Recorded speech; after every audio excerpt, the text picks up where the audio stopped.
Micah stared at George while he listened to his peer laugh at the perceived joke about the interview. I slipped it in before Chelsea saw your folder. She opens it, sees it, and just lost it. Micah's eyes flicked across the room.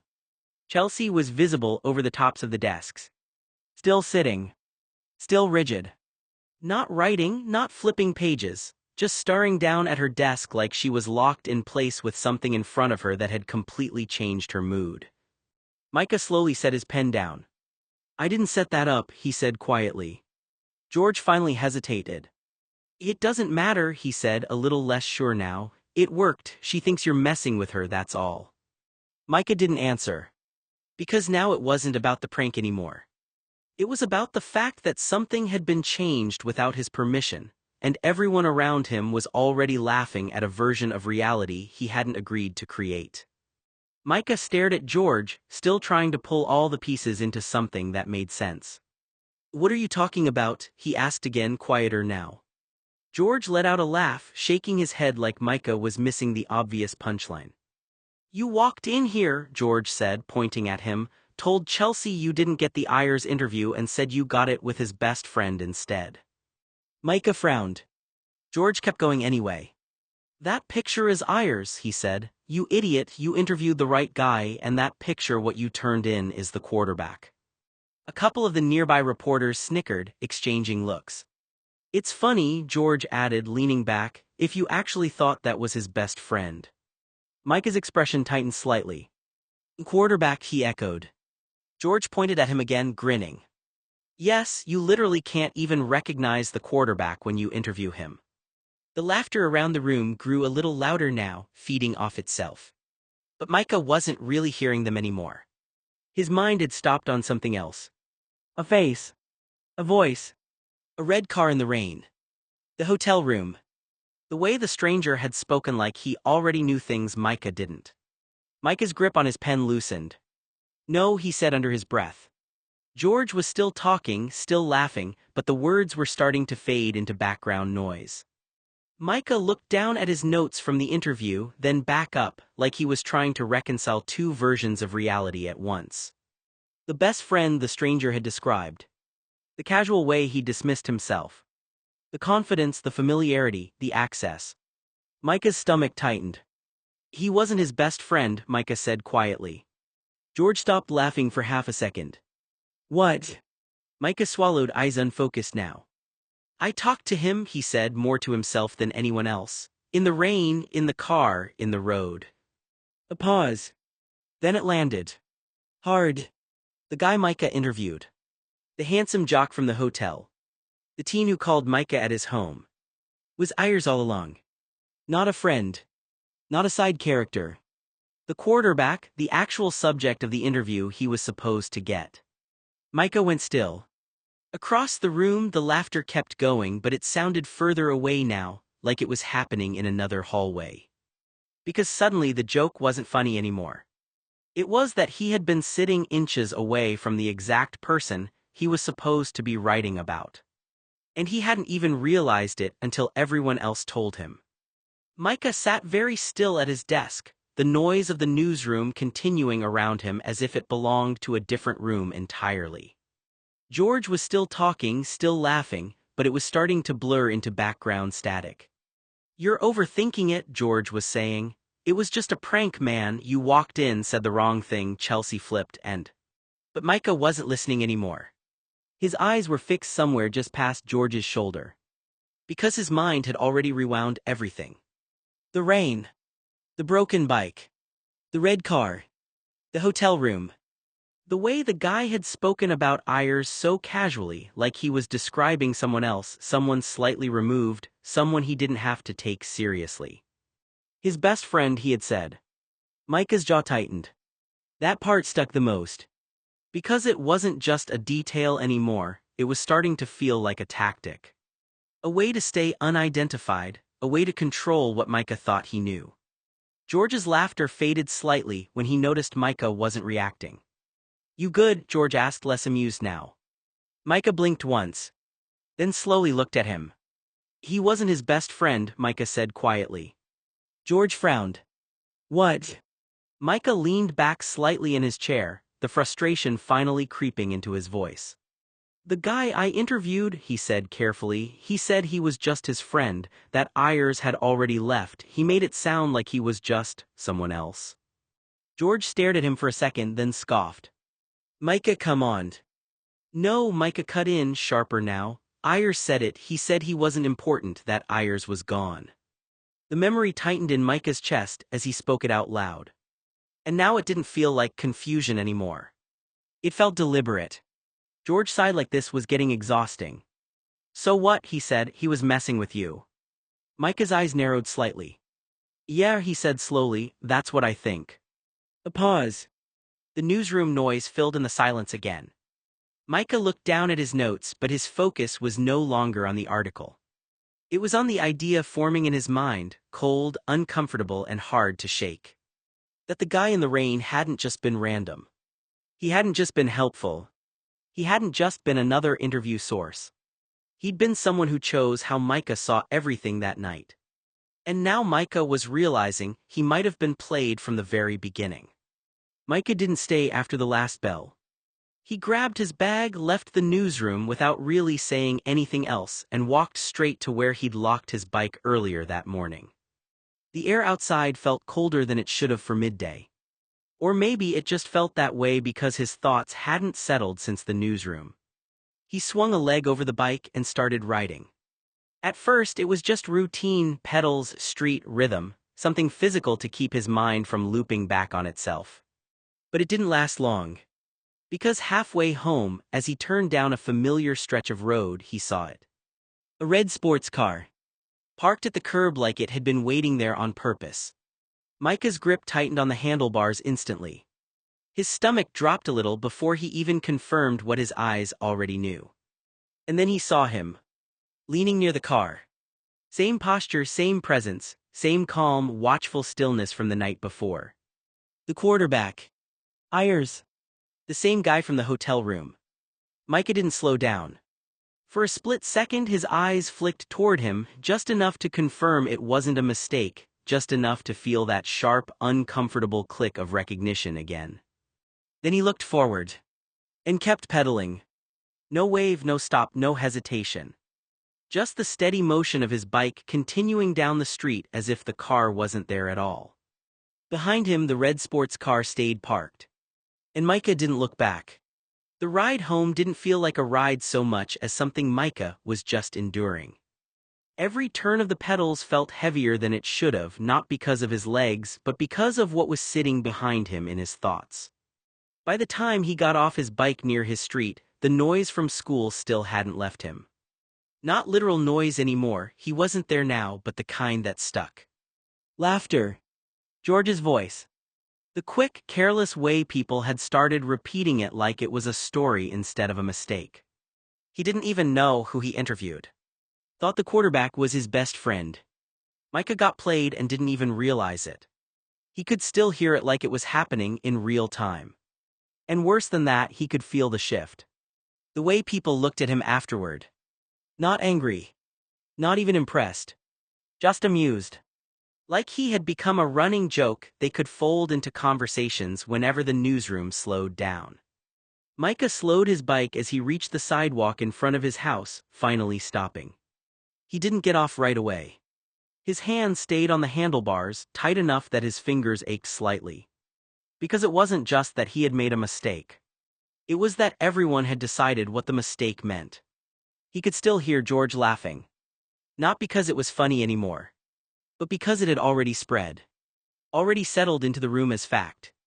Already turned into something people repeated when Micah wasn't even there to defend it. Micah finally stepped off the bike, slower than usual, and rolled it toward the side of the house. His jaw was tight. Not from embarrassment alone anymore. From something sharper. Frustration.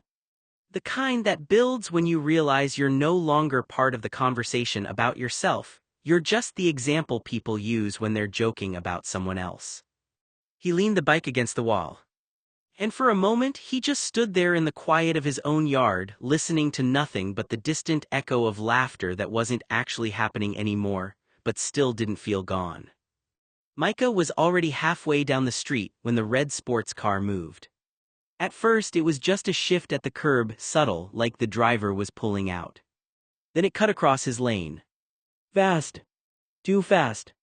Micah's brain registered it a split second before his body did. His hands clenched on the handlebars and he slammed both brakes hard. The bike skidded.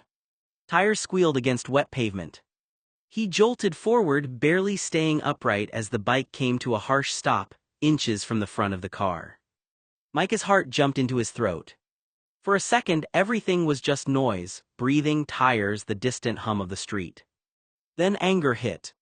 "What is your problem?" Micah shouted, voice sharp, cutting through the air. He stepped off the bike, pushing it slightly back as he faced the car. "Stop stalking me." The driver's door was already open. The quarterback Ayers stepped out. Calm, like nothing about what just happened was unusual. Micah's grip tightened around his handlebars. "I haven't said anything to anyone," Micah continued, voice rising now. "And I won't. You're an asshole, leave me alone." Ayers didn't react right away. He just stood there for a moment, looking at Micah like he was trying to decide where the misunderstanding started. Then he exhaled slightly, almost annoyed but not surprised. "You think I was stalking you?" he asked evenly. Micah's jaw clenched.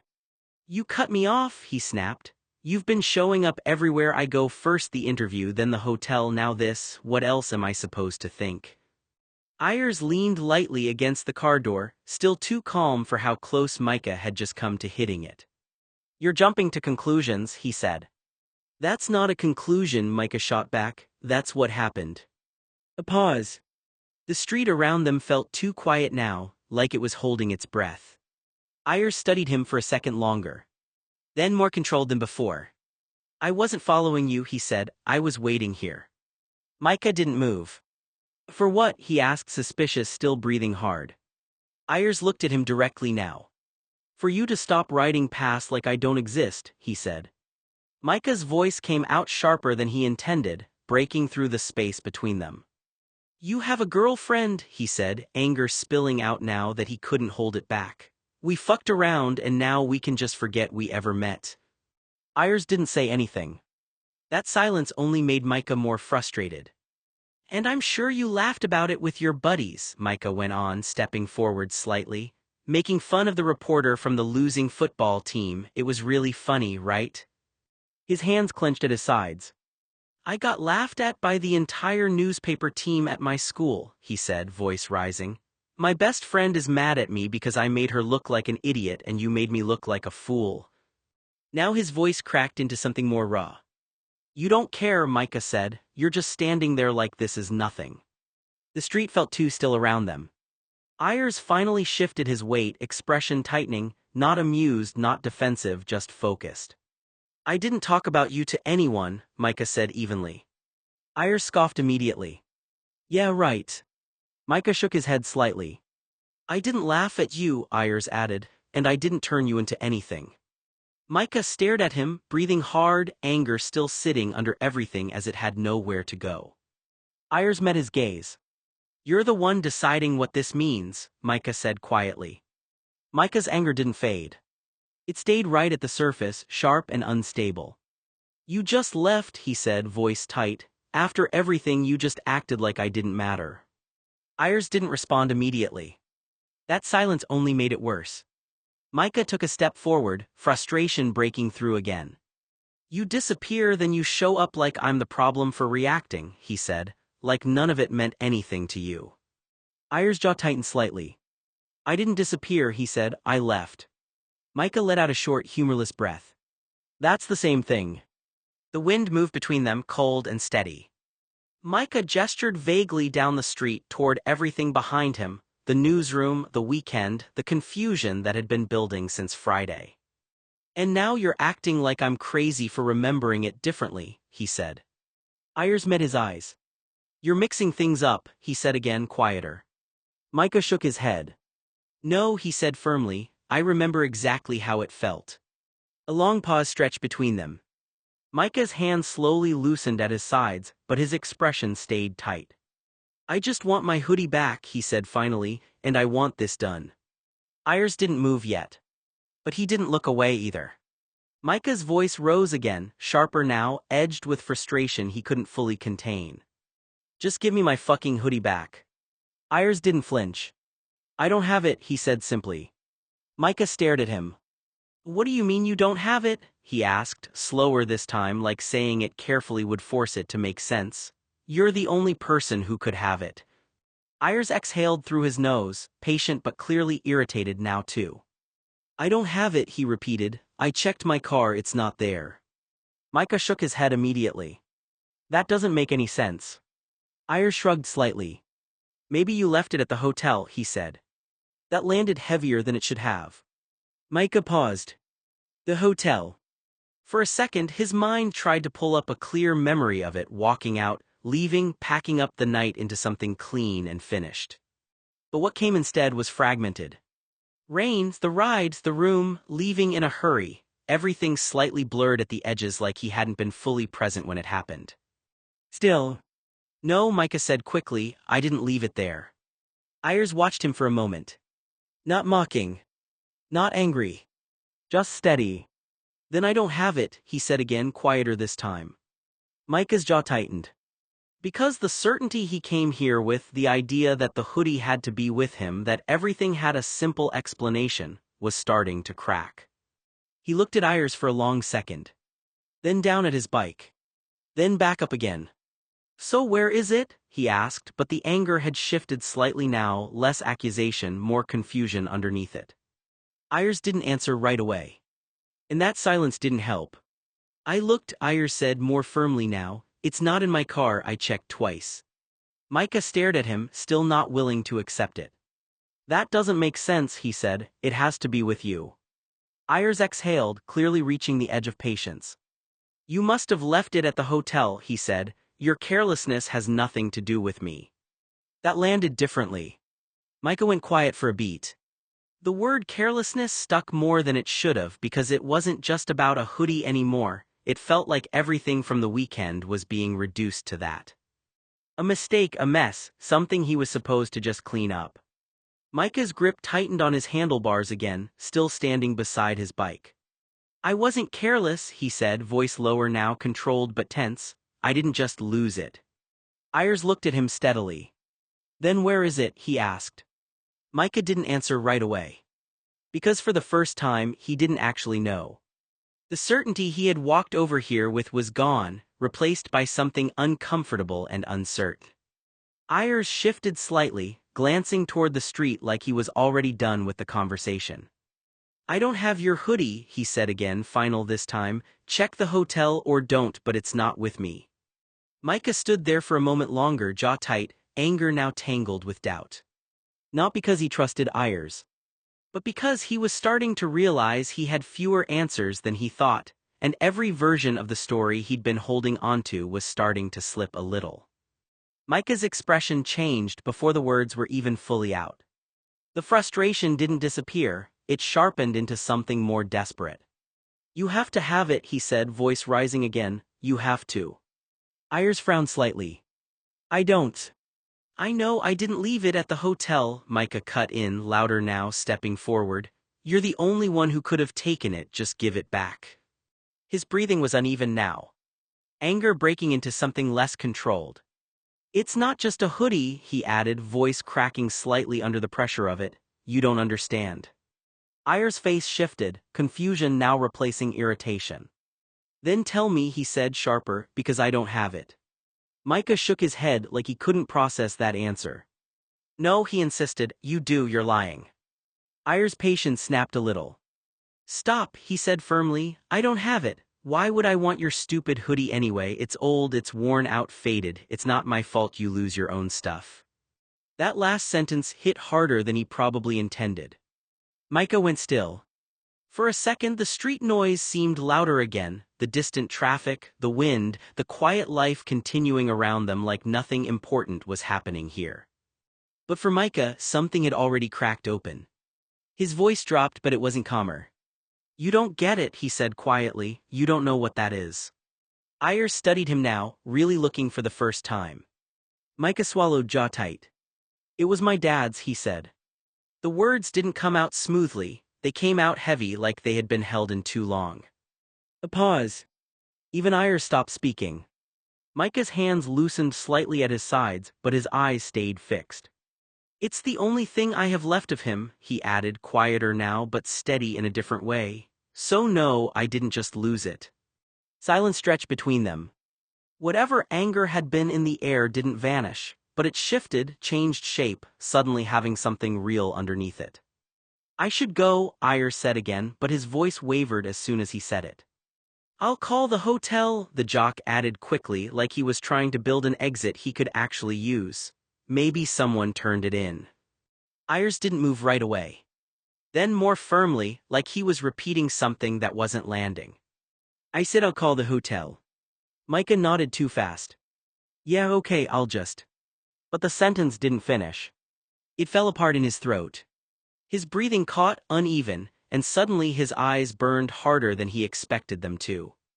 He turned his head slightly away, trying to hide it, but it was already happening. Tears came before he could stop them. Micah stood frozen for a second, gripping the handlebars tighter like that would fix it, like that would keep everything in place.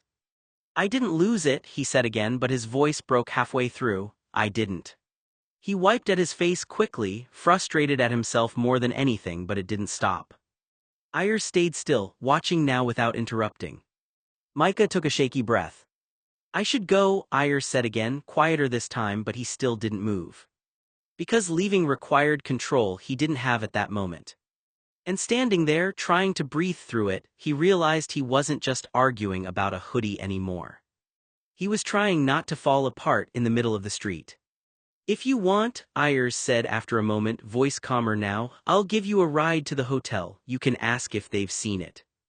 Micah hesitated, but only briefly. He nodded. Okay. The drive was quiet. Not comfortable quiet, just tense, like neither of them trusted the space enough to fill it. When they arrived, Micah got out first and went inside. Ayers stayed in the car. 5 minutes later, Micah came back out. His face said everything before he even spoke. He shook his head. They haven't found it. He stood there for a second, like he was hoping the words might change if he repeated them in a different order. Then he swallowed. I'm sorry, he added quietly, I'll buy you a new one. Micah looked up immediately, eyes still red, frustration flashing back through the exhaustion. I don't want a new one, he said sharply. A pause. Then it came out louder, breaking through whatever control he had left. Just forget it, he snapped, I'll walk home. He turned quickly, already stepping away from the car, not looking back. Not because he was fine, but because staying one more second felt worse than leaving. The walk home started out fast. Micah didn't look back at first. He just kept moving, jaw tight, hands shoved into his sleeves, trying to outrun everything that had piled up since morning. But it didn't stay quiet for long. The red car appeared again behind him. Slow at first, matching his pace, then staying there. Micah finally stopped walking. He turned sharply, rain already starting to darken the sidewalk. Stop following me, he shouted. The window rolled down. Ayers looked out, rain catching in his hair, voice steady but louder to cut through the weather. Do you want a ride, he called. Leave me alone, Micah snapped back, stepping away from the curb. For a second the car didn't move. Then Micah started walking again. Faster this time. The rain thickened fast, heavy drops turning the street slick in minutes. The car kept pace. Listen, Ayers called again, frustration slipping in now. I'm sorry if you lost your hoodie, but you don't have to yell at me. Micah stopped again, spinning around. You don't get it, he shouted, voice cracking under the pressure of everything. Just go away. A beat. Then Ayers' voice came sharper this time. I said just get in the car, he called back. You'll drown out there. Micah stood in the rain, breathing hard, soaked already, shaking from more than just cold. The street around them blurred in sheets of water. And for a moment, neither of them moved, caught between anger, exhaustion, and the simple fact that the weather wasn't giving either of them much of a choice anymore. The rain came down harder now, turning the street into a blur of headlights and noise.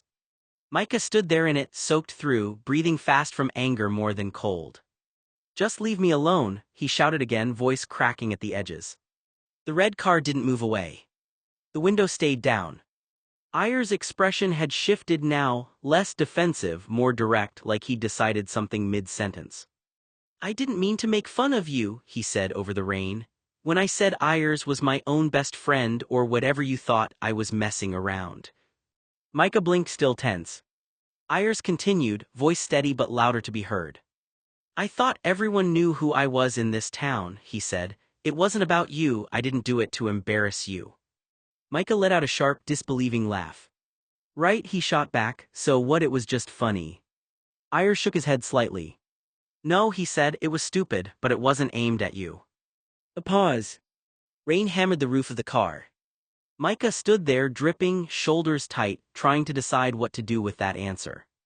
Ayers leaned a little further out the window. "I'm not trying to make your life worse," he said. "I saw you walking in this and offered a ride, that's it." Micah didn't move. His breathing was still uneven, but the sharp edge of anger had started to split into something messier: confusion, exhaustion, and everything he hadn't dealt with yet. The rain didn't slow. The car waited. And for the first time in a while, neither of them spoke over it. Micah's voice broke through the rain, louder than before, carried by everything he hadn't been able to say until now. "Why should I go anywhere with you?" he shouted. His hands were shaking at his sides, soaked sleeves sticking to his wrists. "Last time we were together you made fun of me," he said, stepping closer without meaning to. "You made a fool out of me." The rain blurred the street between them, but his focus didn't move. "You probably derailed my entire reporting career," Micah went on, voice rising again. "I'm still in high school trying to build something and now everyone's laughing at me." His breath hitched. "And he gestured sharply, frustration spilling over, "you just left me after everything, left me alone like I didn't matter." A beat. His jaw clenched hard. "We slept together," he said, the words coming out fast now, messy, tangled with anger and humiliation. "And you just walked away like it was nothing." Micah shook his head, rain dripping off his hair. "Why the fuck would I go anywhere with you?" For a moment, the only answer was the sound of the rain hitting the car roof, the pavement, the space between them. Ayers didn't interrupt. He just stayed there, watching him through the open window, letting the silence sit heavy between them instead of trying to push through it. Ayers' expression didn't change much at first, like he was still trying to decide whether to match Micah's anger or step outside of it entirely. Then bluntly, too bluntly, he said, "Maybe I want to fuck you again." Micah froze. The words hit him wrong, like they didn't belong in the middle of rain and shouting and everything else they were fighting about. He almost choked on his own breath. "What?" Micah said, voice suddenly smaller, less certain. Ayers leaned slightly closer to the window, rain running down the edge of the roof above him. "I'm not talking about whatever you think this is turning into in your head," he said. "I'm talking about you acting like I did all of this to mess with you." Micah stared at him, still trying to catch up. Ayers continued, more controlled now. "I didn't do it to make a fool out of you, I didn't laugh at you, I didn't tell anyone, and I didn't leave you with the intention of hurting you." A pause. Then quieter. "But I also didn't think you'd react like this." Micah's breathing was still uneven, anger and confusion mixing together now, no longer clean enough to separate. The rain kept falling hard around them. And for the first time since this started, neither of them had a simple answer ready. Micah stood there in the rain, frozen for a second, like his brain had stopped keeping up with what he was hearing. Ayers' words still echoed in his head. "Maybe I want to fuck you again." It didn't fit with anything Micah thought he understood about the situation. His face tightened, anger and disbelief mixing together again. "After you left me in that hotel room 5 minutes after we fucked," Micah said, voice shaking, "you think you can just say that?" He took a step back from the curb, shaking his head. "Nice guys don't leave people like that," he continued, sharper now. "You don't just leave someone alone and then show up acting like this is normal." His hands clenched at his sides. Ayers didn't interrupt. Micah's voice rose again, frustration spilling over the edges. "I was alone," he said, "and now you're standing here saying you want to fuck me again like I'm just supposed to what? Forget it." He let out a short, bitter breath. "Forget being left, forget being embarrassed, forget everything that happened." Micah shook his head again, rain dripping from his hair. No, he said more firmly now, that doesn't just get rewritten because you changed your mind. The space between them stayed tense but quieter now, less explosive, more uncertain. Ayers stayed by the car, watching him, not pushing forward this time. And Micah just stood there, breathing hard, caught between anger and something he didn't have a name for yet. Micah kept walking. Head down, jaw tight, rain soaking through his clothes, turning every step into something heavier than the last. He didn't look back. He refused to. But the red sports car rolled forward anyway. Slow at first, matching him again. Then it cut across the lane and stopped directly in front of him. Micah skidded to a halt, boots splashing in a shallow puddle, shoulders snapping up in frustration. "Are you serious?" he shouted over the rain. The window was already down. Ayers looked out at him, rain running off the edge of the roof. "Just get in the car," he said, voice steady but louder than before. "Don't be stubborn." Micah laughed once, sharp, disbelieving. "You've got to be kidding me," he said. "You keep following me and you think I'm just going to get in your car." Ayers exhaled, like he was trying not to escalate it further. "It's pouring," he said. "You're soaked. This is stupid." Micah took a step back from the car instead of forward. "No," he said firmly. "What's stupid is you acting like you get to decide what I do." Ayers' eyes stayed on him. "I'm not deciding anything," he said. "I'm offering you a ride." Micah shook his head hard. "You don't get to offer things after everything," he snapped. "You don't get to disappear and then show up like this is normal." The rain filled the silence that followed. Ayers' grip tightened slightly on the steering wheel, but his voice stayed controlled. "I'm not trying to trap you," he said. "I'm trying to get you out of the rain." Micah stood there, breathing hard, soaked through, anger still burning but now tangled with exhaustion. For a moment, neither of them moved. Just rain. Just headlights. Just the same argument refusing to resolve. Micah shook his head hard, rain dripping off his hair. "I'm not getting in the car," he said, voice tight. "Just stay away from me, you've done enough." Ayers didn't move. He just watched him through the rain, expression locked in something between frustration and refusal to disengage. "I can't do that," he said.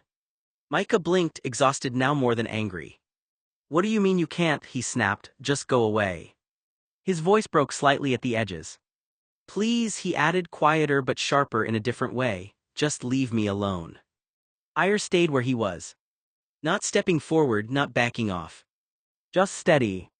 "I can't just leave it like this," he said. Micah let out a frustrated breath, his hand going briefly to his forehead like the pressure behind his eyes was building too fast. "I don't care," he said. "I'm done, just go." The rain kept coming down hard between them, filling every pause. Ayers didn't respond right away this time. But he also didn't leave. "I need to fuck you again." Micah stopped walking after hearing what Ayers had said to him. The word need preyed on his mind. Micah hesitated, then got into the red car. The door shut with a dull, final sound that didn't feel as reversible as getting in was. At first neither of them spoke. The engine ran steady as they pulled away from the main road. But instead of turning toward Micah's street, the car kept going past familiar blocks, past lit intersections, until the surroundings thinned out into something emptier. Micah leaned forward slightly. "Where are you going?" he asked, suspicion rising again. No answer. The road narrowed. Streetlights became sparse. Buildings turned into warehouses, then gaps of dark space between them. Micah's stomach tightened. "Hey," he said more firmly now, "this isn't my house." The car finally slowed and turned behind an old, abandoned commercial building. Micah immediately looked around. Nothing nearby, no movement, no light except the car headlights cutting across cracked pavement. "What is this place?" he asked. The driver didn't respond right away. Then simply, "This is where we talk without an audience." Micah's hand went to the door handle. His voice dropped. "I want to go home." Ayers shoved the driver's seat all the way back until it locked with a loud click. The red Mazda's interior felt even smaller once the seat reclined, but there was just enough space for what he wanted. Micah stayed buckled in the passenger seat, seatbelt cutting across his chest, when Ayers reached over and yanked the buckle free. The strap snapped back into the door with a metallic slap. Micah's eyes widened. What are you doing? He asked, voice thin, hands already pushing at Ayers' shoulders.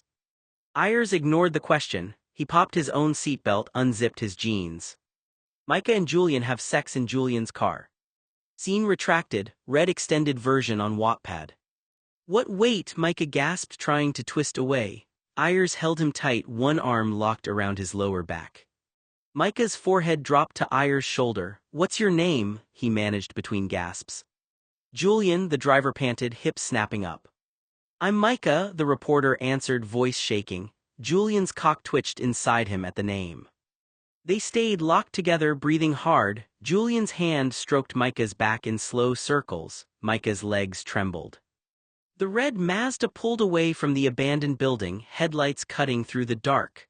Micah sat quietly, heart still racing. The memory of Julian sleeping with him made him hot all over. Julian leaned back in his seat and shook his head. What are we doing? It doesn't make any sense, Micah said. No, Julian said, it doesn't. Micah frowned. Are we fooling around? Sexuality is more complicated than labels, Julian replied.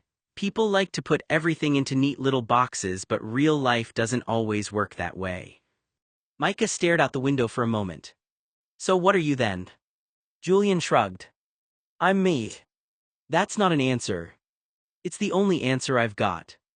Micah let out a frustrated laugh. You know, most people would have a label for that. Maybe not. Julian looked over at him. Some people are straight, some are gay, some are bisexual, some people spend years trying to figure themselves out, and some people stop worrying about labels altogether. Micah, consider that. But your girlfriend doesn't know. Julian's expression became more serious. No. And you're okay with that? Julian was quiet for a few seconds. No, he admitted, not really. The honesty caught Micah off guard. Then why keep it from her? Julian drummed his fingers against the steering wheel. Because once you tell the truth, you can't take it back. Micah nodded slowly. That sounds exhausting. Julian laughed softly. Yeah, it is. For a while neither of them spoke. The road stretched ahead, empty and dark beneath the glow of distant streetlights. Finally Micah broke the silence. You know, I wasn't really asking because I wanted to judge you. Julian glanced at him. No, Micah shrugged, I was just trying to understand you. A small smile appeared on Julian's face. Good luck with that. Micah rolled his eyes.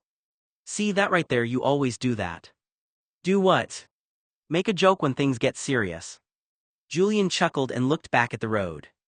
Maybe I do. Maybe understanding me is harder than you think. Micah looked at him for a long moment before turning back toward the windshield. Then I guess I'll have to keep trying. Micah blinked. I'm sorry, what? Julian sighed. I said I'm straight. But you just told me you sleep with guys sometimes. Sometimes, Julian replied, not often. Micah stared at him, trying to make sense of it. And that doesn't mean anything. No. How can it not mean anything? Julian rubbed a hand across his jaw. Because I don't fall in love with men, I don't date men, I don't look at a guy walking down the street and think about taking him home. I'm attracted to women. Micah's forehead wrinkled. Then why do it? Julian shrugged. Because sometimes I feel like it. That doesn't explain anything. It explains enough. Micah shook his head. No, it really doesn't. Julian laughed. Kid, not everybody has a perfect explanation for every choice they make. But if a guy likes having sex with other guys. Sometimes, Julian interrupted. Fine, sometimes, doesn't that make him at least a little gay? Julian smirked. Maybe that's how you'd see it. And how do you see it? Julian looked out the windshield for a moment. I see it as something I do occasionally, not something I am. Micah fell silent. The distinction sounded strange to him. Everything in his world seemed to fit into categories: straight, gay, bisexual, simple. Julian didn't seem interested in fitting into any of them. Finally Micah sighed. You are the most confusing person I've ever met. A grin spread across Julian's face. That's probably true. No, seriously. I know. Micah shook his head again. I don't understand you at all. Julian started the engine. Good, most people think they understand everything, that's usually when they're wrong. Micah wasn't sure whether that was wisdom or just another one of Julian's evasions. With Julian, it was often hard to tell the difference. Micah glanced at Julian. "Why me?" he asked quietly. "I was a virgin yesterday, I have no experience, shouldn't you want someone who already knows what they're doing?" Julian looked over at him for a moment before returning his eyes to the road. "You really think that's the most important thing?" Micah shrugged. "I don't know, isn't it?" "No. Then what is?" Julian was silent for a few seconds. "Eager." Micah frowned. "Eager." "Yeah," Julian tapped his fingers against the steering wheel. "Experience is easy to find, eagerness isn't." Micah wasn't sure what to say to that. Julian continued. "Besides, everybody starts somewhere. Nobody comes into the world knowing how relationships work." "Still," Micah said, "there are probably 100 people who would be easier than me." Julian laughed softly. "Easier, definitely." Micah shot him an annoyed look. "That's not exactly reassuring." "I'm being honest." Micah folded his arms. "So if I'm difficult, why bother?" Julian's smile faded into something more thoughtful. "Because you ask questions nobody else asks." "What does that even mean?" "It means most people tell me what they think I want to hear, you don't." Micah stared at him. "You make that sound like a compliment." "It is." The car grew quiet again. Finally Micah spoke. "I still don't understand why you'd choose me." Julian nodded slowly. "Maybe that's because you're looking at yourself through your own eyes." "What's that supposed to mean?" "It means you see your inexperience, I see your honesty." Micah looked away, embarrassed by the answer. For the first time since getting into the car, he didn't have a response ready. Julian noticed and smiled to himself. "See." "See what?" "Even now, you're trying to argue with me." A reluctant laugh escaped Micah. "Maybe." "Definitely," Julian shook his head. "And that's one of the reasons I like having you around, kid." Micah stared out the window, feeling a strange warmth in his chest that had nothing to do with experience and everything to do with being seen. Micah hesitated for only a second. The conversation had left him feeling exposed, vulnerable in a way he wasn't used to. Julian had spent the last hour talking about eagerness, honesty, and why he kept Micah around. The words had settled somewhere deep inside him. Without really thinking, Micah leaned forward. He wasn't trying to start anything. He simply wanted closeness. The moment Julian realized what was happening, he turned his head away. Micah froze. The rejection was immediate. "Kissing is for lovers," Julian roughly hissed. Micah pulled back as if he'd touched a hot stove. Julian's expression was hard, almost angry. "We're not in love," he continued, "we just fuck." The words hit harder than Micah expected. A few moments ago he'd been worried he wasn't experienced enough. Now he felt foolish for an entirely different reason. "Oh." That was all he could manage. Julian stared straight ahead through the windshield. Neither of them spoke. Micah's face burned with embarrassment. He wished he could disappear into the seat. "I wasn't trying to." "I know what you were trying to do." Micah looked away. The silence stretched. For the first time since meeting Julian, Micah realized there were walls around the older man that had nothing to do with confidence or mystery. Some of them looked suspiciously like fear. Julian kept his eyes fixed on the road. His jaw remained clenched. Yet despite his harsh words, he hadn't told Micah to leave. He hadn't driven away. He hadn't ended whatever existed between them. That contradiction only made Micah more confused. Finally he spoke. "If we're just fucking, then why does a kiss bother you so much?" Julian's fingers tightened around the steering wheel. For several seconds he said nothing. And somehow that silence answered more than words ever could. Julian let out a short laugh, sharp and dismissive. "Kissing is gay," he said like it was obvious. "I'm not like you. Fucking is one thing, you don't need to like the person you nail, but a kiss should come from someone you actually want to know or a girl I can be seen with in public without starting a rumor." Micah sat back, stunned into silence for a second. "You think I'm what like that?" he asked quietly. Julian didn't look at him. "I think you're the kind of person who reads meaning into everything," he said, that's not me. Micah's brow furrowed. So you can sleep with someone and feel nothing, but a kiss is too much. Julian exhaled through his nose, annoyed now. Yeah, exactly. That doesn't make sense. It does to me. Micah shook his head slowly. It sounds like you're drawing a line wherever it's convenient. Julian finally glanced at him. His expression was tight. I'm drawing a line so nobody gets confused. Micah let out a small, humorless laugh. Too late. That landed heavier than either of them admitted. The car fell quiet again, but this time it wasn't comfortable silence. It was the kind that made the space between them feel smaller and more dangerous at the same time. Julian kept his eyes forward, jaw clenched. Micah stared out the window, trying to figure out when just sex had started feeling like something that required so many rules. Julian's hand tightened on the wheel. Get out of the car, he said. Micah blinked. What? Get out. The tone left no room to argue. Micah hesitated, then slowly opened the door and stepped out onto the roadside shoulder. Cool air hit his face immediately. He turned, confused, as Julian cut the engine and got out too. The red Mazda ticked softly as it cooled. Julian didn't say anything at first. He just walked, heading off the road toward an open stretch beyond a broken fence line. Micah followed after a moment. Where are we going? He asked. Julian didn't look back, somewhere without traffic. They pushed through a gap in the fence and stepped into a wide, empty field. Tall grass moved slightly in the wind, stretching out under the dim light of the evening sky. The road noise faded until it was just them and the open space. Julian finally stopped and turned around. Micah stood a few feet away, arms tense at his sides. Did I do something wrong? Micah asked.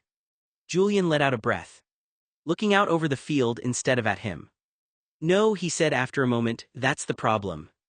Micah frowned, that doesn't make any sense. Julian finally looked at him then. You keep pushing for things I told you I don't do. Micah's voice softened, I was just trying to understand you. I know, Julian's jaw flexed, but you're mixing things up. Micah glanced down at the grass. Because you're confusing. Julian gave a short, humorless exhale. I'm not confusing, I'm consistent. Micah looked up at him, it doesn't feel like it. For a moment, Julian didn't respond. The wind moved through the field, quiet around them. Then he said, more controlled than before, I brought you out here so there's no car, no walls, no pressure. Micah tilted his head slightly, pressure. Julian nodded once, yeah, in there everything feels closer than it is. Micah swallowed. So what is it then, he asked, between us? Julian hesitated, just long enough for the answer to matter. Then he said, it's something I set rules for, and you keep testing them. Micah stared at him. I'm not trying to break anything, he said quietly, I'm just trying to know where I stand. Julian looked away again, expression unreadable. That's exactly what makes this complicated, he said. And for the first time, neither of them had a quick answer to fix it. The afternoon sun hung low, casting long shadows across the meadow. Micah stretched out on his back in the thick grass, the blades tickling his bare arms, his sneakers still laced. He watched Julian approach, a dark silhouette against the golden light, boots crunching on dry earth. Julian stopped, looming over him, and Micah saw the way his shoes were already wet with dew, grass clinging to the leather. Fuck, he looks good. Julian didn't speak. He just unbuttoned his jeans, then tugged his shirt over his head. The fabric slid off, revealing his torso inch by inch, broad shoulders, a dusting of dark hair across his chest, and then that fucking six-pack. Hard, defined, each muscle rippling as he moved. Micah's mouth went dry. Take off all your clothes, Julian said, his voice low and commanding. Micah sat up, fumbling with his own shirt, then his jeans. He kicked off his sneakers, then pulled his socks off, and finally his boxers. The cool air hit his skin, the grass prickling his back. Julian and Micah have sex in the grassy meadow. Scene retracted, read extended version on Wattpad. Micah rolled over, pressing his cheek into the grass. He felt the ground beneath him, the earthy smell filling his nostrils. Then Julian's weight settled on top of him, knees on either side of his hips, hands gripping his shoulders. Relax, Julian muttered. He rolled off, breathing hard. Fuck, that was intense. Micah lay there. Julian stood, then pulled on his jeans, his shirt, his boots. Get yourself home, he said, not looking back. He walked to his car, put Micah's bike by the road, got in his ride, drove off, his tires kicking up dust. Micah was alone in the grass, the sun dipping lower, his body trembling, his mind a haze of spent lust and unfulfilled need. He pressed his forehead into the cool earth and let out a shaky breath. Fuck. He'd have to take care of himself. But for now, he just lay there, listening to the wind, tasting the salt on his lips and remembering the brutal, perfect weight of Julian inside him. Micah biked for longer than he meant to. The town thinned out the farther he went, storefronts giving way to wider roads, then quieter stretches where the noise of traffic softened into something distant and hollow. By the time he reached the outskirts, his legs burned and his thoughts hadn't settled the way he hoped they would. He told himself it was simple curiosity. That was easier than admitting anything else. The place he stopped in front of wasn't loud or flashy from the outside. Just a low-lit sign and a dark doorway tucked between older buildings, the kind of place that seemed like it belonged more to the night than the street it sat on. Micah hesitated with his hand on the handlebars. Then he locked his bike and went in. Inside, the air changed immediately, warmer, heavier, filled with music that pulsed through the floor rather than demanded attention. People stood in clusters, laughing too loudly over drinks, leaning into each other like gravity worked differently here. Micah stood near the entrance for a moment, taking it in. This was what he thought he was looking for. A place where everything Julian had complicated might be simpler. A guy eventually noticed him, blonde, around his age, easy smile, the kind of confidence that didn't hesitate. He approached like it was natural, like Micah being there meant something already decided. They talked, it wasn't deep, it didn't need to be, the conversation moved quickly like both of them understood the point of it without saying it out loud. Micah found himself following along more than choosing anything. At some point they left together. The details after that blurred into fragments, hands, closeness, the sense of being pulled into something that was supposed to feel exciting.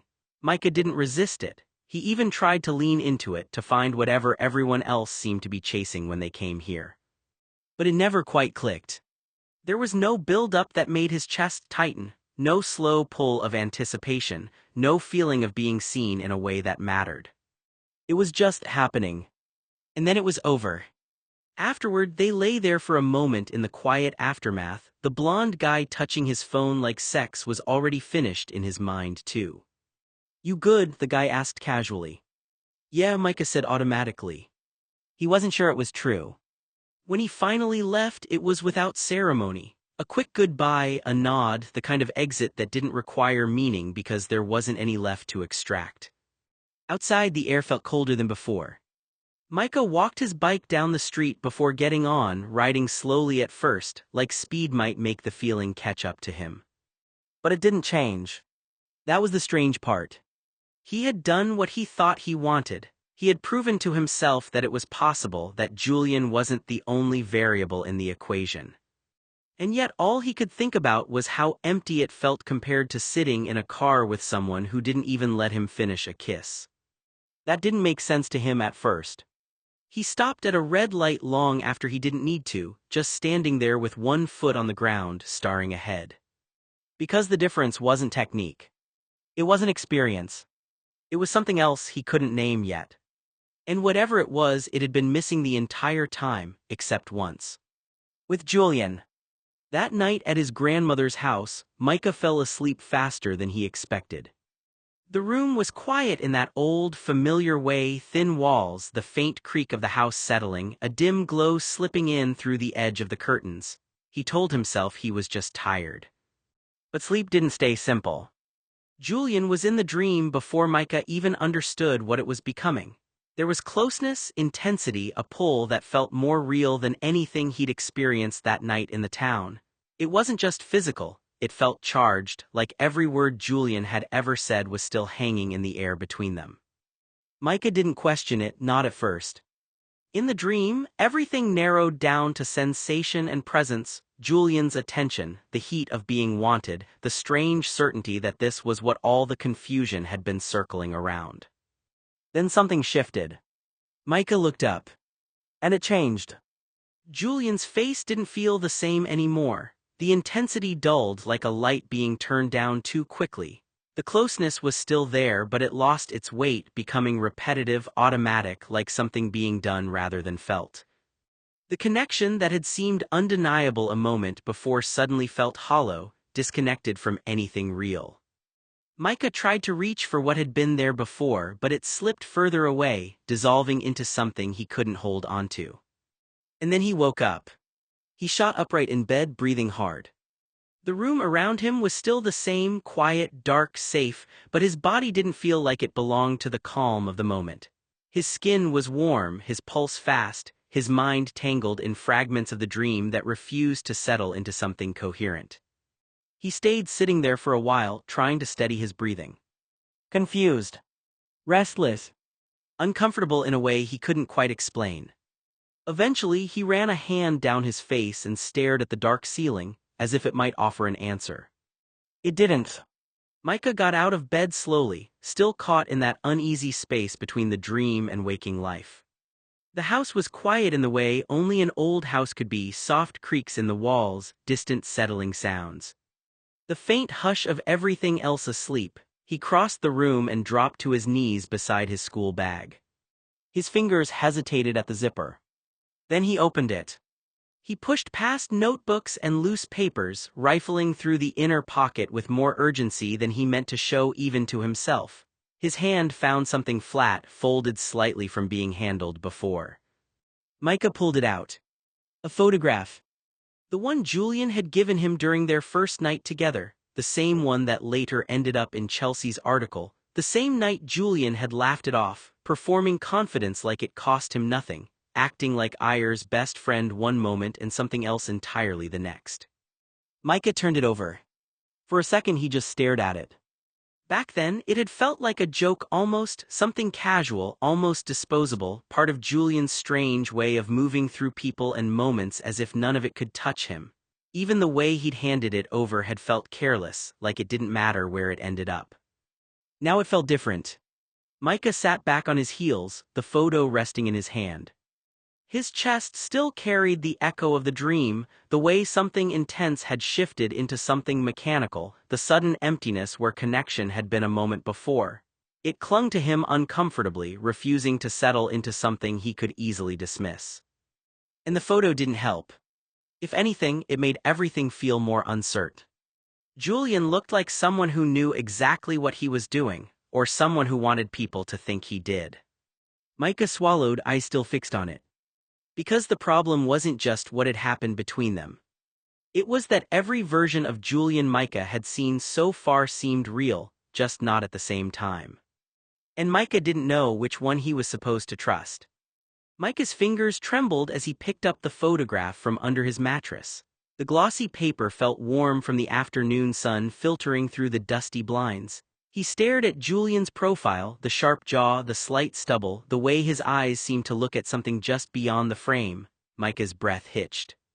He remembered that hotel shower, 36 hours ago. The steam, the slick tile, Julian's hands gripping his hips, the way the water had cascaded down their bodies. The memory hit him like a physical blow and his junk stirred in his jeans. Fuck. He sat down on the edge of the mattress, still holding the photograph. He hesitated, listening. His grandmother was in the kitchen, humming along to some old song on the radio. The walls were thin. Micah jerks off to Julian's photo. Scene retracted, red extended version on Wattpad. He stared at Julian's image, the way his lips curved, the hint of his collarbone above his shirt collar, the way his hand rested on his hip in that casual, confident gesture. His breathing became shallow. He tried to keep quiet, but a soft moan escaped his lips. He bit down on his lower lip harder. Don't make a sound. Fuck, he whispered, his voice ragged. He collapsed back onto the mattress, his chest heaving. The photograph lay beside him. But the relief lasted only seconds. He opened his eyes, looking down at himself. No fucking way. He was aroused again. The base of his shaft thickened, the head rising, already reaching full mast. Micah groaned in frustration. Damn it, he muttered, keeping his voice low. He stared at Julian's photograph again. He couldn't stop. The photograph was still there now, with 2 drops of cum on it. Julian's profile stared back unchanged, impassive. Micah closed his eyes. I'm so fucked. Micah kept staring at the photo of Julian. It shouldn't have meant this much, that was the strangest part. It was just paper and ink, a captured second of someone who in real life could turn warm or cold depending on a sentence. Less than 36 hours ago, Julian had been right there with him, close enough to touch, close enough to change the way Micah thought about closeness altogether. And now that distance felt unreal, like something had already been taken out of his control before he even realized it was happening. Micah swallowed and shifted on the edge of his bed, the photo resting loosely between his fingers. Something about it felt like proof.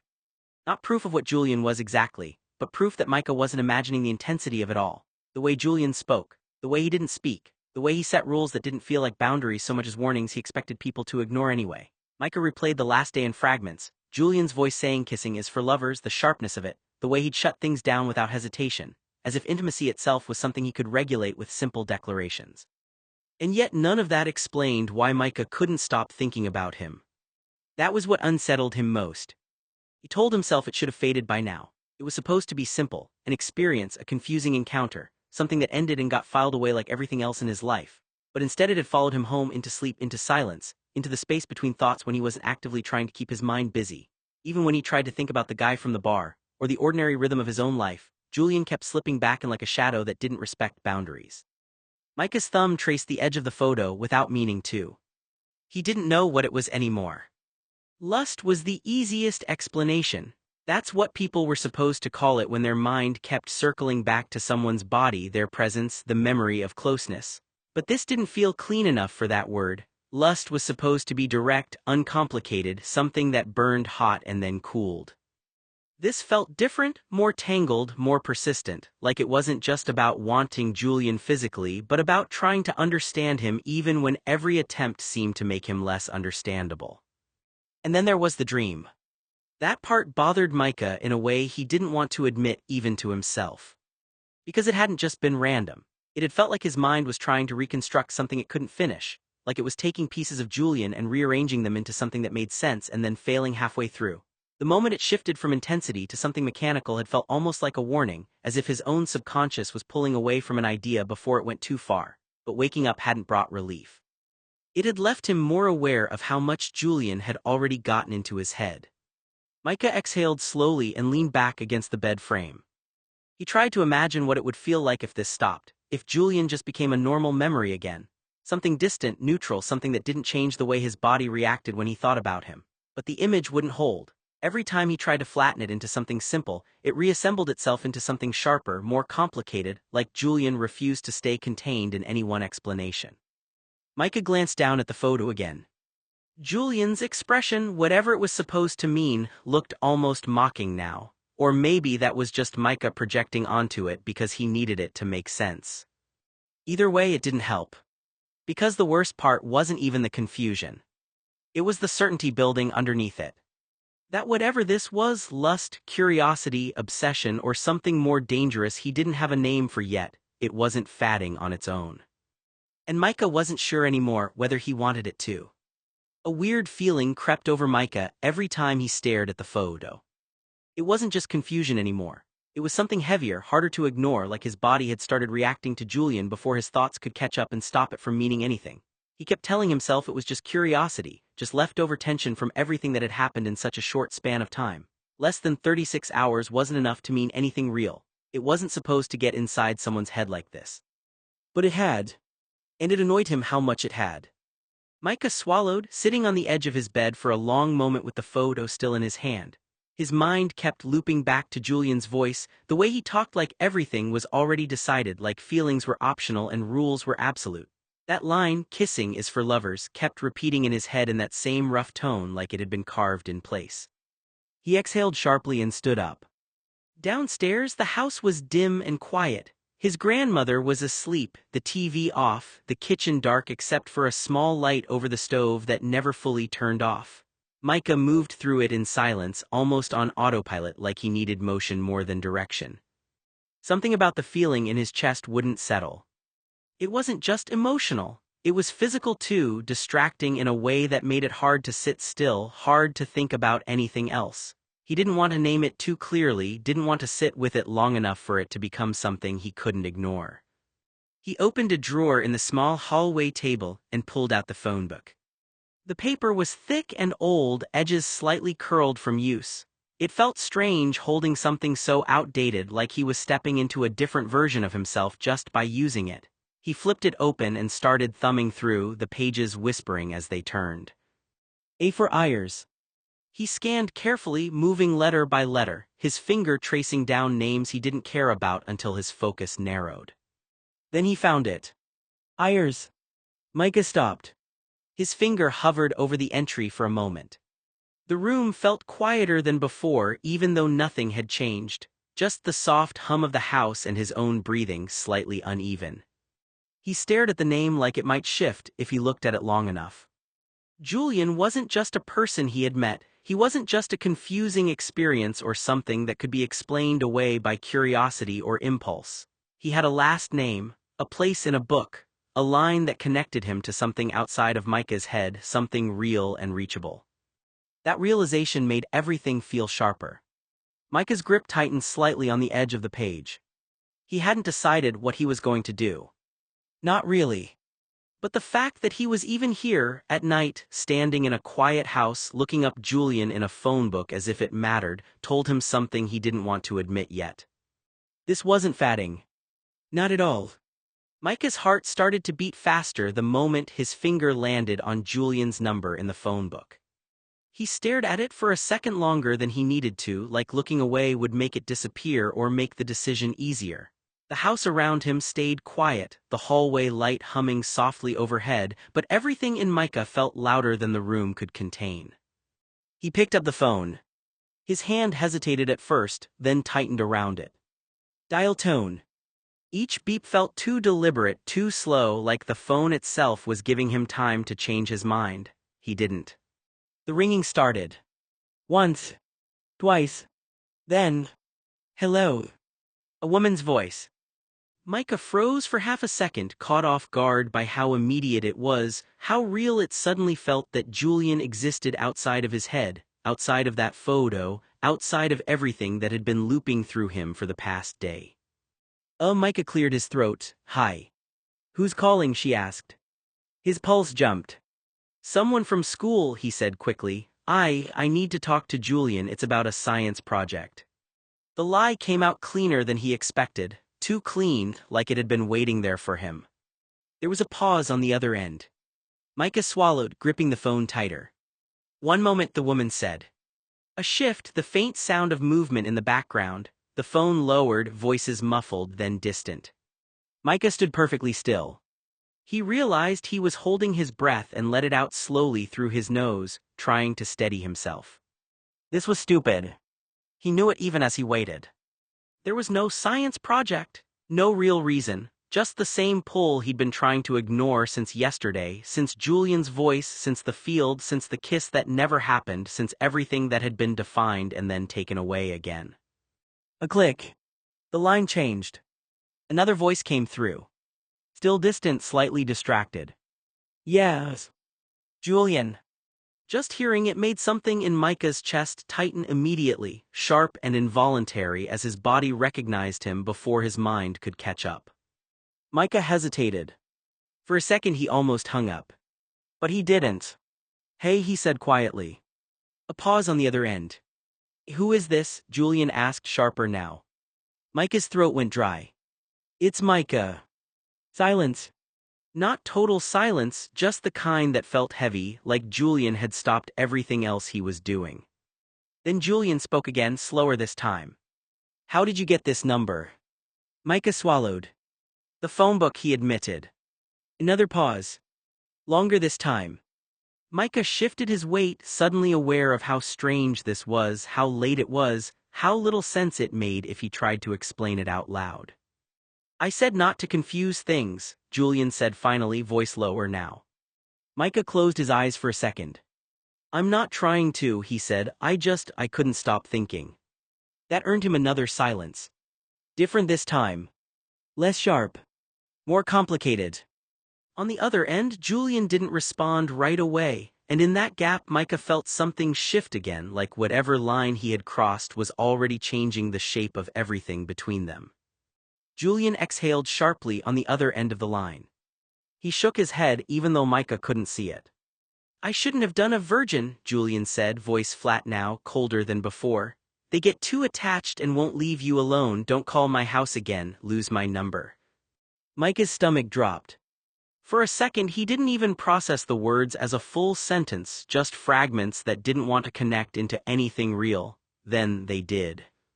Attached. Won't leave you alone. Don't call again. Julian, Micah started, but he didn't even know what he was going to say. The line clicked. Dead. Micah stood frozen in the hallway, phone still pressed to his ear, listening to nothing. Then he slowly lowered it. The silence in the house felt different now, heavier, like it had absorbed something sharp and left nothing to replace it. His hand tightened around the receiver for a second too long before he finally set it down. Micah stared at it. He waited, almost expecting it to ring again like there had been some mistake. Like Julian would realize what he'd said and take it back, or soften it, or turn it into one of his contradictions that somehow made things less final. But nothing happened. Just the hum of the house, the soft ticking of a distant clock, the ordinary world continuing as if nothing had just been pulled out from under him. Micah swallowed. His chest felt tight in a way that had nothing to do with the earlier confusion and everything to do with something suddenly ending without warning or explanation. He leaned back against the wall, sliding down slightly until he was half sitting on the floor. He didn't fully understand what hurt more. That Julian had said it. Or that part of him had still been hoping he wouldn't. For the next 2 weeks, Julian didn't call, didn't show up, didn't drift back into Micah's life in any of the unpredictable ways Micah had started to quietly expect. At first, Micah kept waiting for it like it was part of a pattern he just didn't understand yet. A message that would undo the sharpness of that last phone call, a random appearance at the edge of town, a knock on the door that would make everything feel complicated again instead of simply finished. But nothing came. Days moved forward anyway. Micah finished his last stretch of school in a kind of detached haze, sitting through classes that suddenly felt smaller than they used to, like the rooms themselves had stopped mattering. People around him talked about the future with excitement, relief, fear, words that bounced off him without sticking. When he opened his locker for the last time, it felt less like an ending and more like emptying out a version of himself he wasn't sure he had fully been inside of. He threw away his textbooks without ceremony. Not because he hated them, but because keeping them felt like pretending something was still ahead of him in the same way it used to be. The trash can swallowed them with a dull thud, and Micah stood there for a moment afterward, hands empty, realizing how strange it felt to let go of something so routine. Leaving high school didn't feel dramatic. It felt unreal. Like stepping out of a place that should have had more weight attached to it. Chelsea had won the bet the day I met Julian. Her football jock was 8 inches.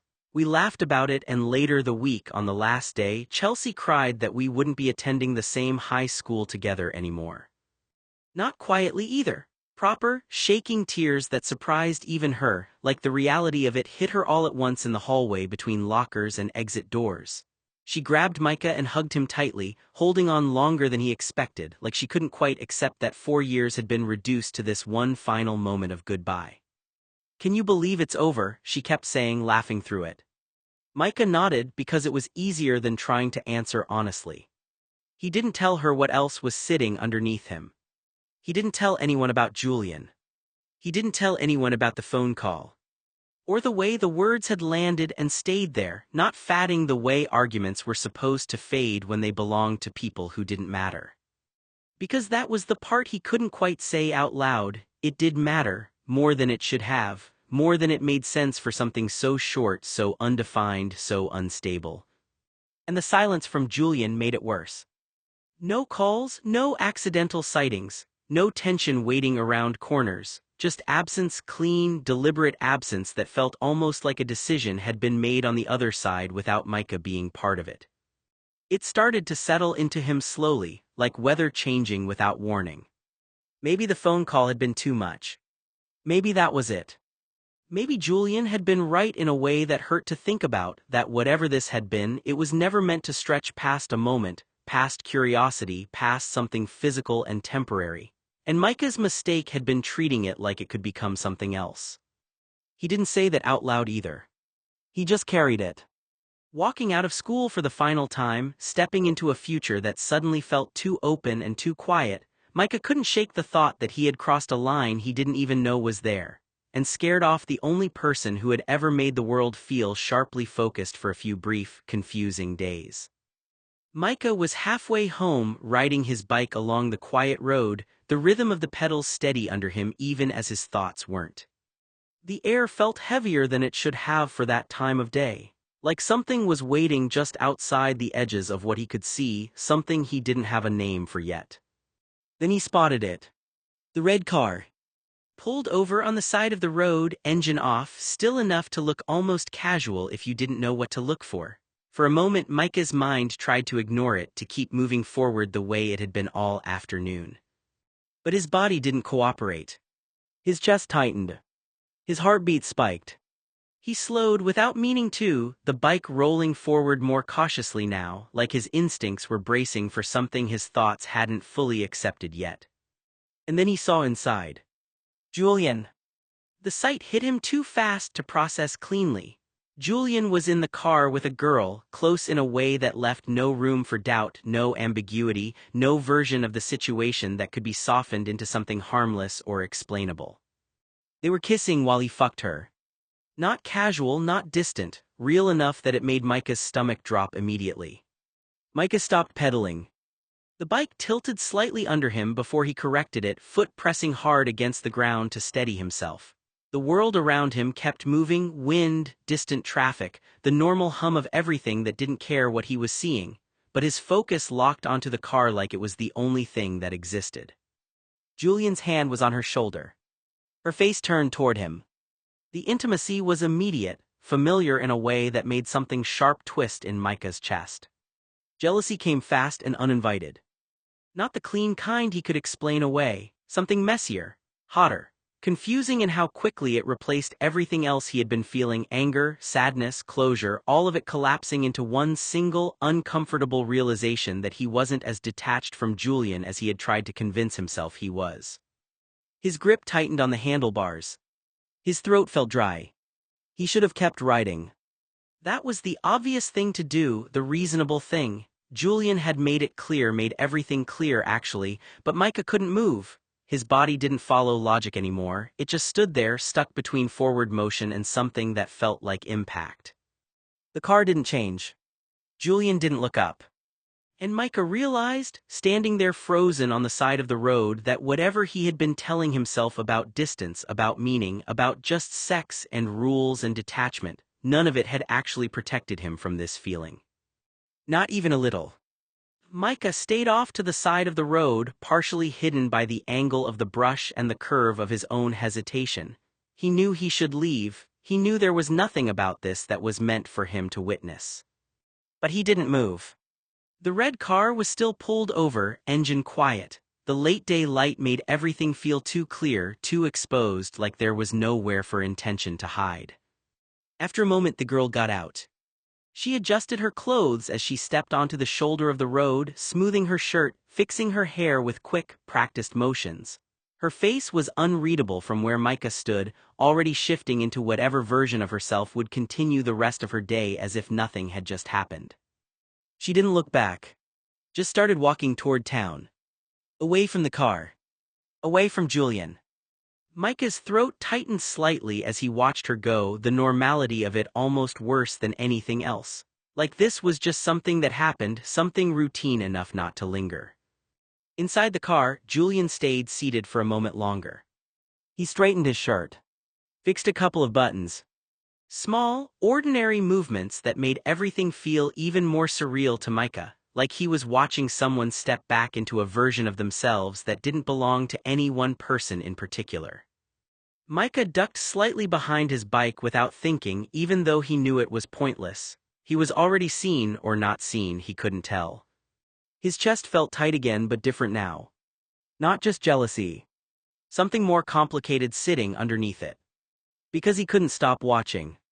He hated that part the most, that he was still there, still looking, still trying to understand something that had already made him feel worse more than once. Why her? That question stuck first. Micah couldn't understand it. If Julian had a physical need, why hadn't he come to Micah? Julian knew Micah had never turned him down, not once. Julian had never had to wonder whether Micah would make time for him, and there had never been any indication that Micah wouldn't be there if Julian asked. So why had Julian gone looking for someone else? That was the question Micah couldn't stop circling. If Julian had simply said, "Get in the car," or "Turn over," Micah had never given him any reason to believe he wouldn't. There had always been an understanding between them, even if neither of them had ever actually defined what that understanding was. But apparently, Julian had wanted something different. Someone different. And that realization hurt. Micah knew he had no legitimate reason to be jealous. He and Julian weren't in a relationship. There had been no promises, no commitment, no agreement that either of them belonged exclusively to the other. Still, Micah's heart hadn't received the message. His brain understood the technical truth. His feelings didn't.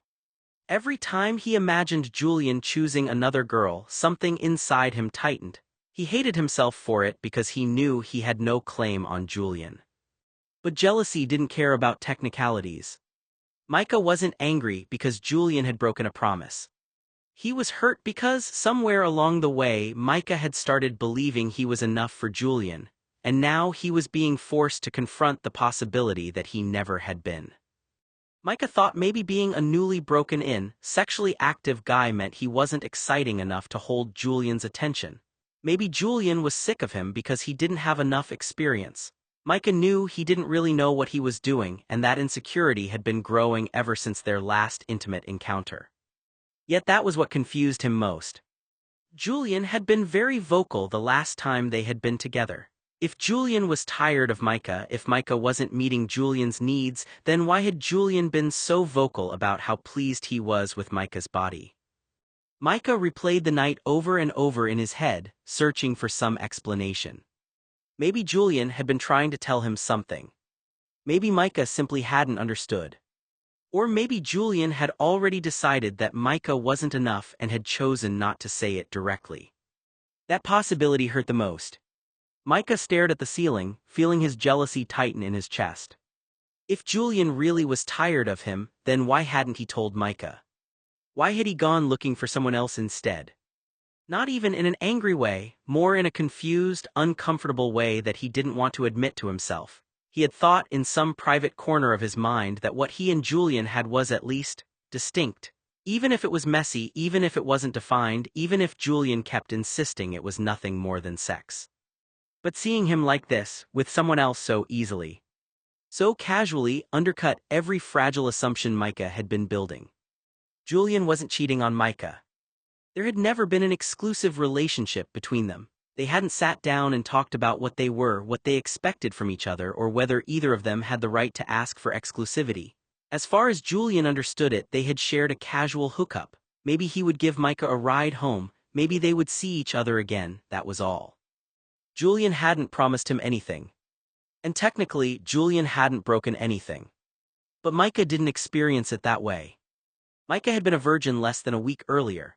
Losing his virginity had been enormous to him, something he had imagined for years and carried 1,000 private expectations about. Even though he and Julian had never called what happened between them a relationship, Micah couldn't separate the physical experience from the emotional meaning he had attached to it. For Micah, it hadn't felt like just another night. It had felt like the beginning of something. Then only 3 days later, Julian moved on.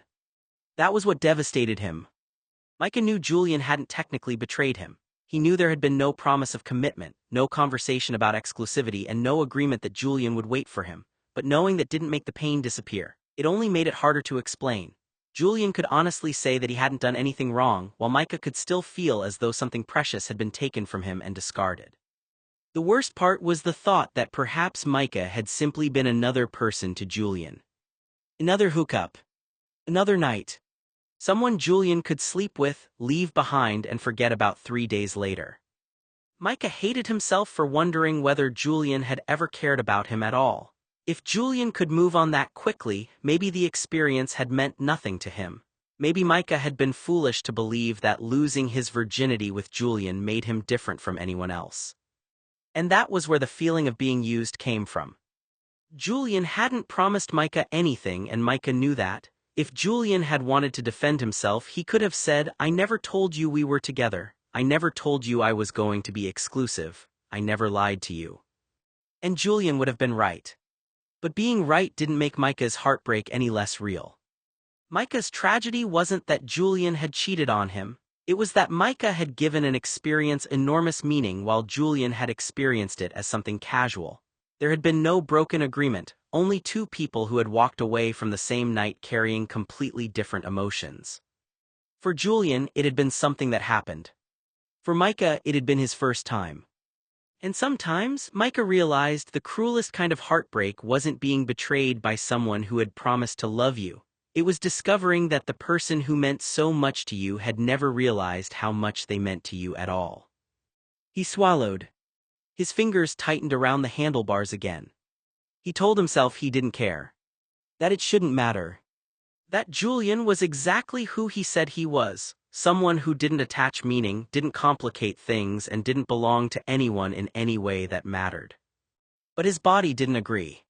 His eyes stayed fixed on the car like they were waiting for something to change, even though nothing did. And buried under all of it, under jealousy, confusion, and the uncomfortable weight of watching something he wasn't part of, was the part Micah didn't want to name yet. The part that had started wondering, against his will, whether he had ever actually meant anything to Julian at all. The red car didn't immediately pull away. Instead it shifted. Slow at first, just enough for Micah to notice the angle changing, the wheels turning slightly as if Julian had adjusted his position to see better. The engine idled, low and steady, and the space around it suddenly felt smaller. Micah stayed frozen behind the tree line, one hand still on his bike, the other pressed lightly against the bark as if it could keep him anchored there. His chest tightened. Because Julian wasn't just sitting there anymore. He was looking directly in Micah's direction. Micah felt it before he fully understood it, an awareness prickling across his skin, the certainty that hiding wasn't hiding at all. His breath caught slightly as the car crept forward, closing distance in a way that felt deliberate. The tires rolled slowly over the dirt at the edge of the road. Closer. Micah's mind raced, but his body didn't move. And then the car stopped again, just a little nearer to where he stood. A pause. Silence. Then Julian's voice cut through it. Not loud. Not confused. Certainly. Are you going to come out via or not? Micah's stomach dropped. The word hit harder than it should have, sharp and humiliating in a way that made his grip tighten instantly on the bike handle. His first instinct was denial, leave, ride, disappear, but his body still didn't obey. He stayed where he was. Behind the tree. Visible enough that it wasn't really hiding anymore. The engine idled. The world felt too still. Micah swallowed, his throat dry, his pulse loud in his ears. He started, but nothing followed. Because there was no version of this where he could pretend he hadn't been watching. No version where Julian didn't already know. From the driver's seat, Julian didn't sound angry. He sounded worse than that. Controlled. Like this was already understood, already labeled, already placed into a category Julian had decided on. Micah finally shifted slightly, just enough that his outline would be visible from the road. Not stepping out. Not running. Just there. A silence stretched between them again, heavier this time, like something had snapped into place that couldn't be undone. Julian leaned back slightly in the seat. Still looking. Still calm. Yeah, he said after a moment, almost to himself, that makes sense. Micah's stomach tightened. Because somehow that was the moment it stopped feeling like he had been caught doing something random. And started feeling like Julian had been expecting it all along. Julian's expression tightened as Micah stepped out from behind the tree. The embarrassment on Micah's face was immediate, visible even from a few feet away. His cheeks were red, his posture stiff in a way that made him look younger than he wanted to be right then, like he'd been caught doing something he didn't have the language to defend. Julian didn't move at first, just watched him. Then flatly get in the car. Micah hesitated. What? Get in. There was no softness in it, not quite anger either. Something controlled, contained, like Julian was holding himself in place by force rather than ease. Micah stepped forward slowly, still unsure, still flushed with embarrassment. He glanced at the passenger door, then back at Julian. I didn't mean to, Micah said quickly. I was just going home and then I saw, so I thought I'd give you some privacy by watching. He stopped mid-sentence, realizing how that sounded. His face burned hotter.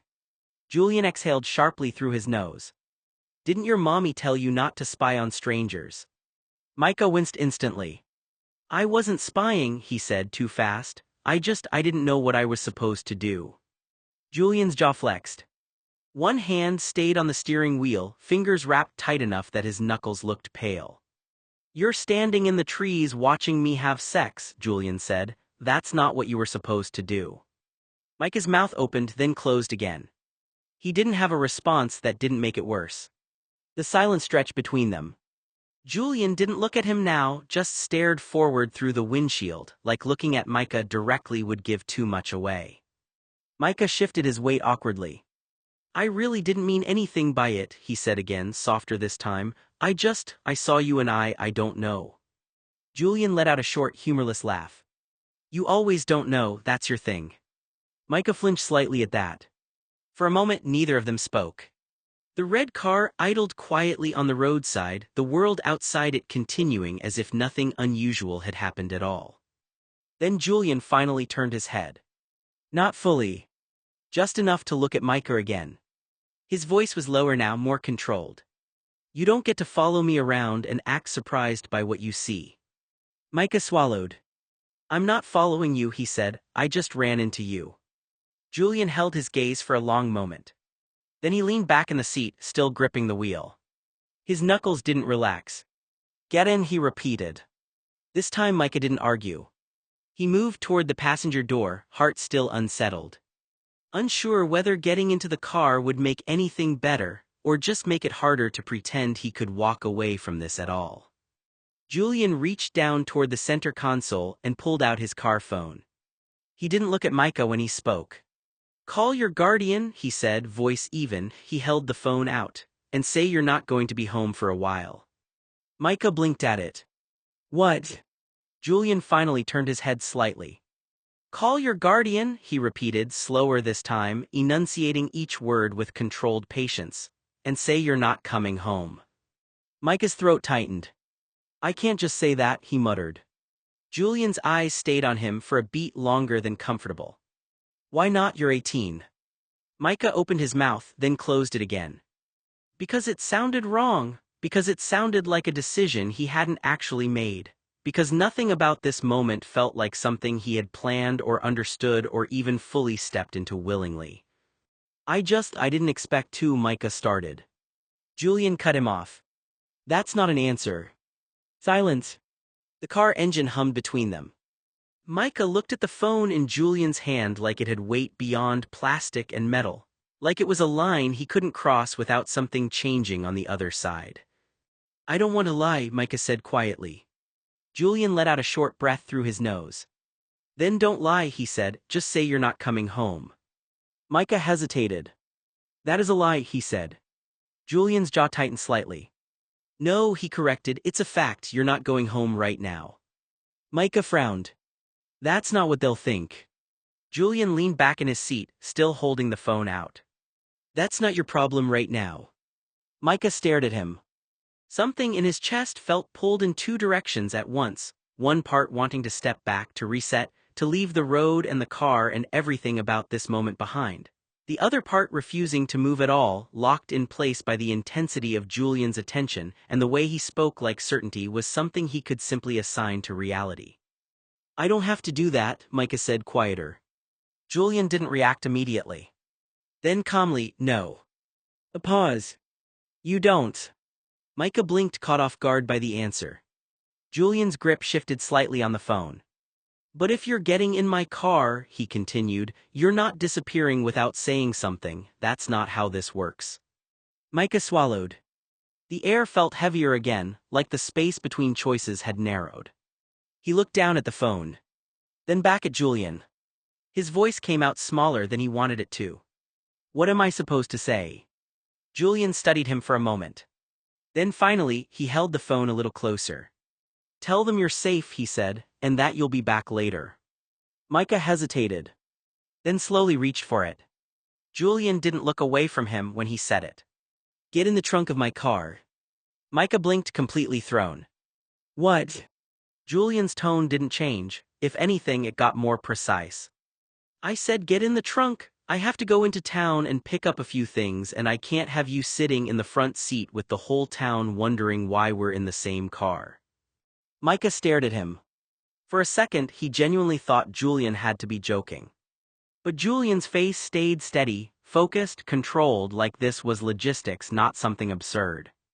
Micah let out a short, disbelieving laugh. You can't be serious. Julian finally sighed, like Micah was the one being difficult. Do I look like I'm joking? Micah glanced toward the back of the car, then back at him again.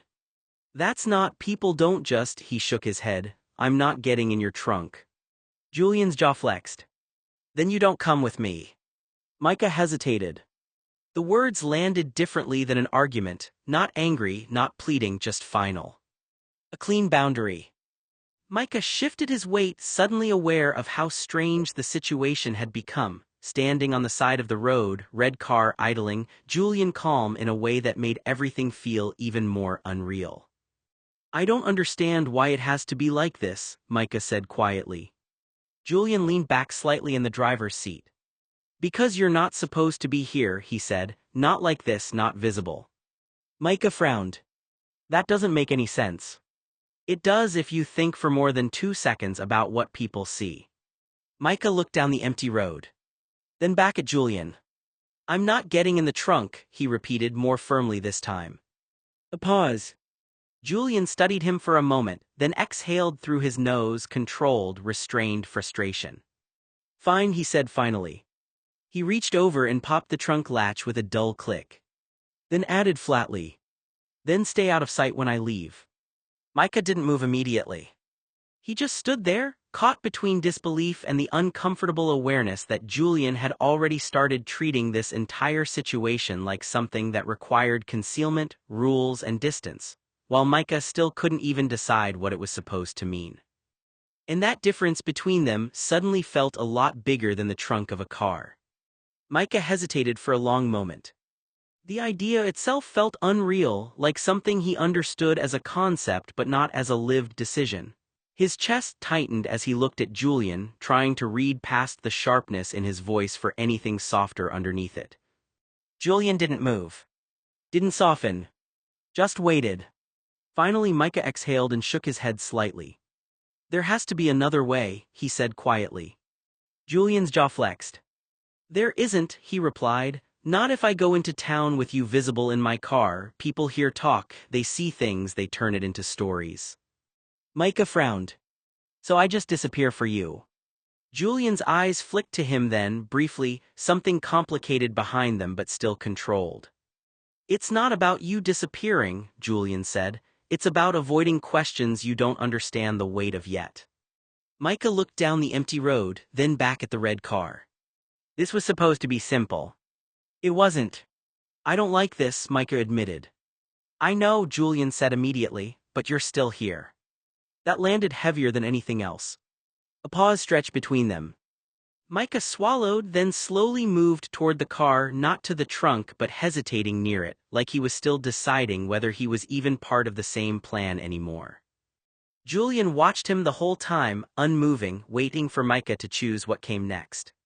And in that moment, neither of them said the thing that was becoming more obvious with every passing second. This wasn't about logistics anymore. It was about control, visibility, and how much of himself Micah was willing to give up just to stay close to someone who kept insisting he shouldn't be seen.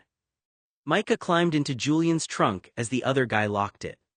Stay quiet or else. The ride into town was quiet in that strained way where nothing was said, but everything felt deliberate. Micah sat low in the trunk, tucked out of view as much as he could manage without being uncomfortable. The windows were dim enough that the world outside came in as shapes and sound more than clarity. Trees gave way to buildings. Road noise sharpened into the rhythm of town life. He could hear it all without seeing it. Cars passing close, footsteps somewhere near an intersection, a burst of laughter from people walking past, the normal texture of a place that didn't know he was there, didn't know he was being hidden inside someone else's decision. The car slowed. Then stopped. Micah held still. He heard Julian's door open. A shift in weight, footsteps on pavement. Voices nearby, close enough that Micah's chest tightened without him fully understanding why. People talking casually on the street, completely unaware of the quiet arrangement sitting just a few feet away from them. Julian's voice was low when he spoke to someone outside, short exchanges Micah couldn't make out clearly. Then the sound of a door opening, maybe a shop bell somewhere nearby. And then silence inside the car. Just Micah and the empty space Julian had left behind. Time passed strangely like that. Not fast, not slow, just suspended. 10 minutes later, the driver's door opened again. Plastic rustled, bags shifting. Julian got back in. No explanation, no commentary. Just the sound of items settling into the passenger seat and the engine starting again. Micah stayed still in the trunk, listening as town faded behind them. Buildings gave way to open road again, voices replaced by wind and tires. Only when they were well clear of Main Street did Julian speak, like the town itself required silence. "Stay quiet," he said simply, eyes forward. Micah didn't answer. The car continued on. The distance between them and everyone else growing again, along with the distance neither of them had figured out how to name. Julian drove for nearly half an hour in silence. Micah sat low in the trunk, barely moving, listening to the rhythm of the road change beneath them. The smooth hum of pavement gradually shifted into something rougher, less stable, gravel crunching under tires, the car vibrating slightly with each uneven stretch they had left the main road. That much was obvious now. Micah tilted his head slightly, listening.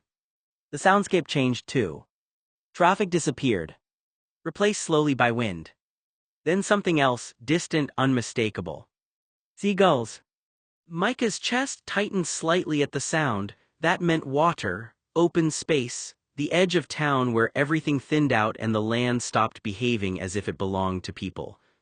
The car slowed, then stopped completely. For a moment nothing happened. No door opening, no words, just the quiet pressure of the engine ticking as it cooled. Micah stayed still. Then he heard it, the click of the trunk release. A sharp mechanical sound broke the quiet. Light flooded in. Micah blinked hard, eyes adjusting as the lid lifted fully. And there was Julian. Standing above him,